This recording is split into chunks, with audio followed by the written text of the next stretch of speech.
Hello everybody, this is Frostblight, and this is another tutorial that is sort of an update based on the skills that we talked about previously. As you see, I've changed my name from Frostblight to Mod Frostblight because I became a moderator.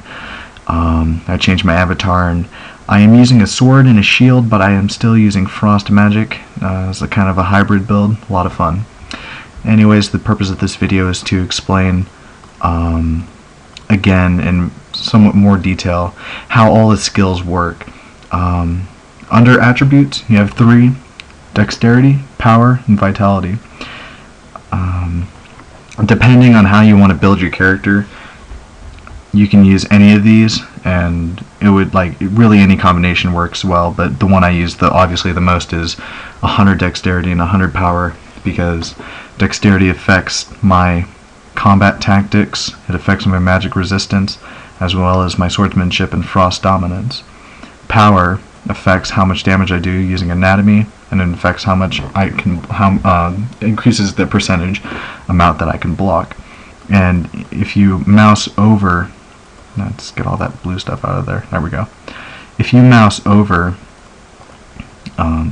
the abilities, you can see there's a huge list, and it says related skills. And what a related skills means is if you have any point in dexterity, either be it 0.01 or well, I don't think you can have 0.01, but if you have 0.1 or 100, all of these skills will be affected. Same with power and vitality, and I think it's a little odd and kind of makes dexterity seem like the ultimate thing you should use, which is alright, but I think there should be a little adjustment to that. That's later. Next we have combat, which is actually split into 3. You have attack, defense, and mastery.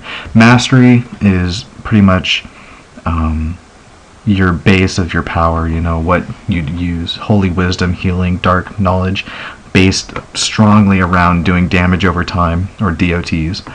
Frost dominance, highly defensive. Fire dominance, very offensive.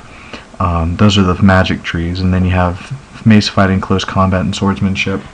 All of them are extremely powerful. All of them have really useful disciplines, which are these abilities right here that you use when you attack. And then you have defense, which has all your abilities right here. First aid, dodging, magic resist, defense, blocking, parrying, endurance. First aid and endurance are affected only by vitality. Dodging, magic resistance are only affected by dexterity, and then defense, blocking, and parrying are only affected by power. And then you have attack with concentration, fury control, combat tactics, magic focus, spirit control, and anatomy. Combat tactics and magic focus, those are the ones you want to use for being able to hit your opponent. Now, there's been I had to explain a few things to a couple people. Now, I do, as I mentioned, use you know, 2 masteries. I use swordsmanship and I use frost dominance. Now, what would I use?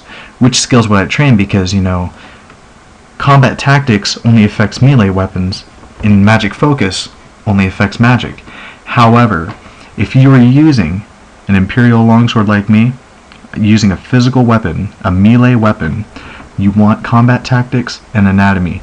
And when you use an ability like Ice Spear from the Frost Dominance, anatomy will still affect the Ice Spear as it would if you had concentration, if that makes sense. Now, I know it's a bit confusing for some people to kind of understand that, but when you are attacking with a melee weapon, combat tactics will pretend to be magic focus, and anatomy will pretend to be concentration, and fury control will pretend to be spirit control. If I had concentration and magic focus when I'm using a melee weapon,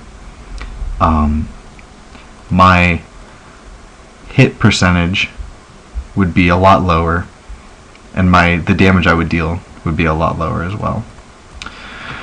So And that's one thing that I really wanted to sort of explain in this video. And then also, we've had some new skills added under support: survival and scavenger. The purpose of survival is after each fight is over, you gain a small portion of health. I had survival at level 100 and I decreased it for provocation because I'm trying to make my character the target when he's in a group or a tank. And I think the maximum I had with survival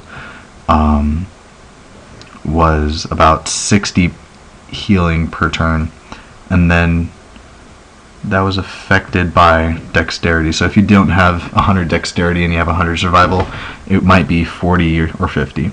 Scavenger I've not yet used, but the purpose behind Scavenger is to increase the chance you get an item drop when you defeat a monster and you can loot it.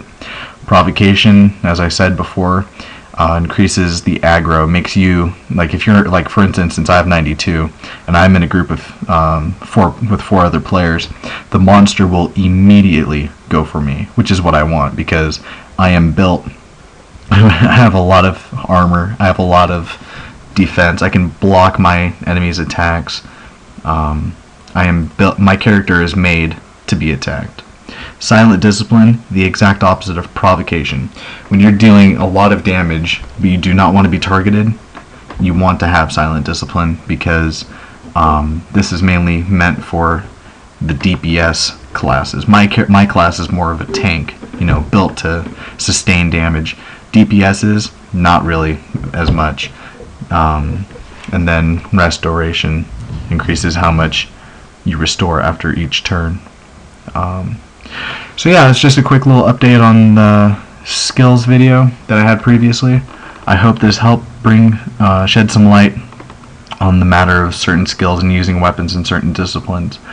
Thank you for your time, and please subscribe or stay tuned for more videos from me. I'm looking forward to making more. So anyways, have a good day and enjoy Pandimus.